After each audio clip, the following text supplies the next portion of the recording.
Guys, kembali bersama saya Taufik Birfakih. Di video kali ini saya ingin memberikan informasi yang cukup penting, yang hangat dibicarakan di media sosial, bahkan mungkin di warung-warung kopi. Tentu yang berkaitan dengan terpilihnya Mas Bro Kaisang Pangarep, putra Presiden Joko Widodo, sebagai Ketua Umum Partai Solidaritas Indonesia.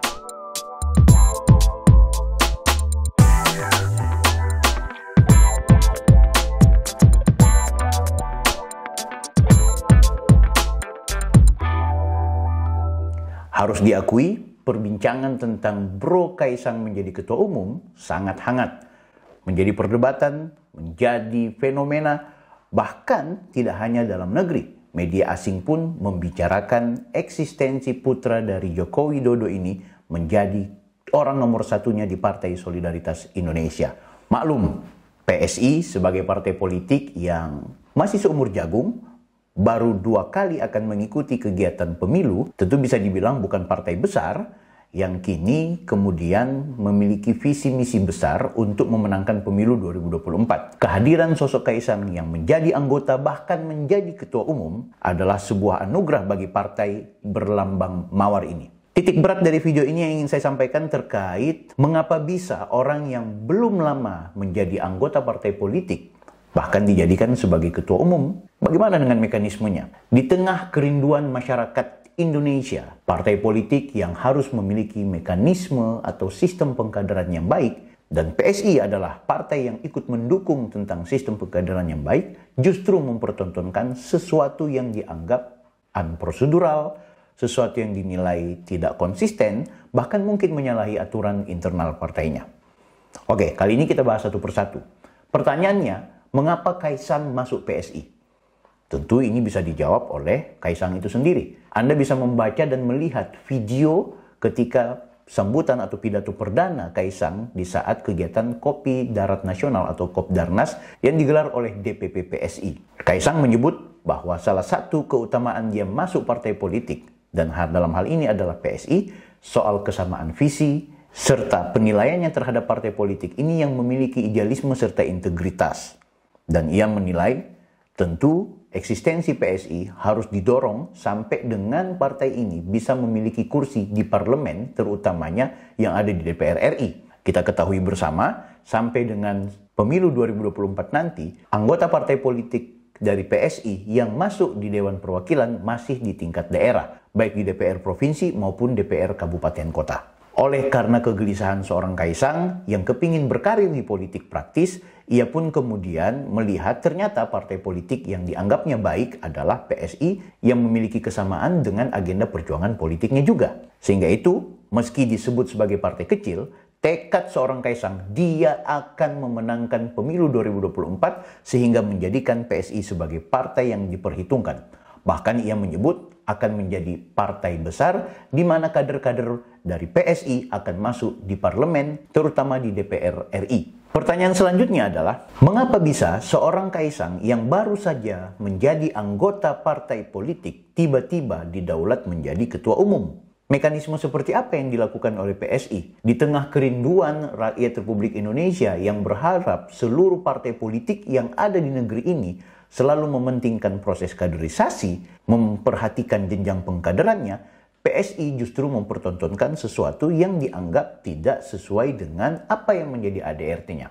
Kita ketahui bersama, hampir di seluruh partai politik ada mekanisme-mekanisme terkait penunjukan seseorang menjadi ketua, mulai dari unsur pimpinan di daerah, di wilayah, atau juga di pusat. PSI sendiri tentu memiliki mekanismenya. Kalau kita membaca di ADART, Anda bisa melihat tentang jenjang pengkaderan atau sistem-sistem pengkaderan yang harus diikuti oleh setiap anggota yang kemudian menjadi syarat-syarat tertentu sehingga ia bisa menjadi pengurus baik di tingkat daerah dan juga RI. Jangan dilupakan dalam ADRT ada istilah kader, mulai dari kader tunas, yaitu mereka yang masuk di PSI tapi belum mengikuti kegiatan-kegiatan PSI. Yang kedua adalah kader dasar, mereka yang menjadi anggota yang kemudian juga mengikuti kegiatan-kegiatan yang digelar oleh Dewan Pimpinan Daerah. Selanjutnya, ada yang disebut juga dengan kader media, yaitu mereka yang menjadi anggota PSI dan sudah mengikuti kegiatan-kegiatan yang digelar oleh DPW atau Dewan Pimpinan Wilayah di tingkat provinsi tentunya. Nah, terakhir ada yang disebut dengan kader paripurna. Kader paripurna ini adalah mereka yang sudah mengikuti kegiatan yang digelar oleh Dewan Pimpinan Pusat DPP PSI. Nah, salah satu syarat untuk menjadi pengurus di DPP PSI adalah mereka yang dikategorikan sebagai kader paripurna. Ingat, kader paripurna adalah mereka yang sudah mengikuti pelatihan yang digelar oleh DPP PSI itu sendiri. Apakah Kaisang merupakan kader paripurna mengingat baru 2 atau 3 hari ia menjadi anggota, tiba-tiba menjadi ketua umum? Apakah ada pelanggaran internal yang dilakukan oleh DPP PSI? Coba dipelajari dengan baik.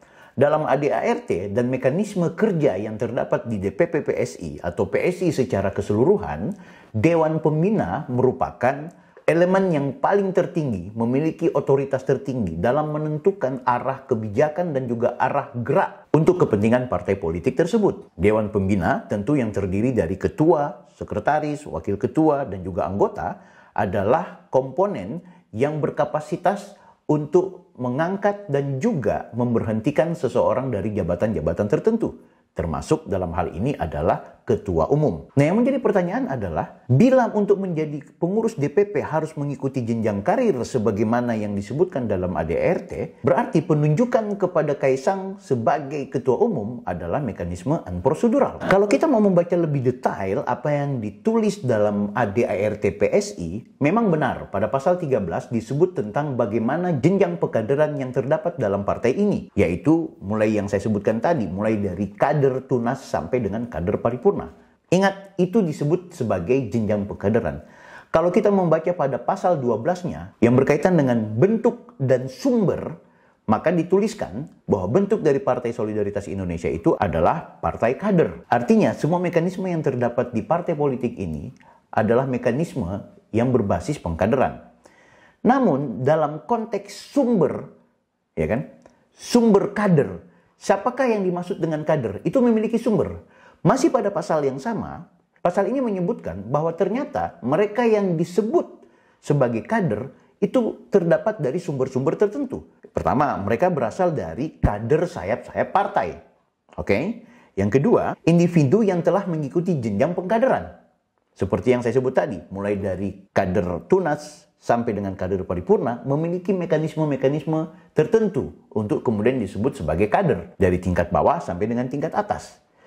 Nah, yang jangan dilupakan ada sumber istilah kader yang terdapat dalam PSI, yaitu individu-individu yang dianggap oleh Dewan Pembina yang memiliki kapasitas, visi misi yang sama dengan Partai Solidaritas Indonesia. Sehingga itu, Saudara Kaisang bisa disebut sebagai individu yang memiliki kesamaan dengan partai politik dan ini dibaca oleh Dewan Pembina.